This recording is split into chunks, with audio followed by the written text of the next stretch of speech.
کرونا وایرس یاره نه احتیاط پکار دی. تاسو به د کرونا وایرس په حق لا اوریدلی وی ولی یو څو احتیاطي ګامونه مونږ او تاسو د دې وایرس نه بچ کولی شي. خپل لاسونه کم از کم 60 سکندو د پاره بیا په صابون وینځئ. د ټوخي یا انتروشي په وخت په خپل پوزه او خوله خپل سنگل یا ټیشو پیپر ایږدئ او دغه استعمال شوی ټیشو پیپر سمدستي ضایع کړئ. خپل خولې پوزې او سترګو لا لاسونه مه وړئ.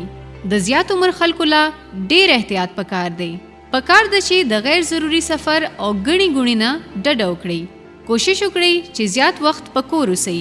د نورو معلوماتو د پاره د محکمه صحت حکومت خیبر پختونخوا ویب پاڼه healthkp.gov.pk، فیسبوک پاڼه health department KP یا ټوئیټر اکاؤنٹ health department KP وګورئ. دا پیغام تاسو ته د حکومت خیبر پختونخوا له اړخه وړاندې کړی شو.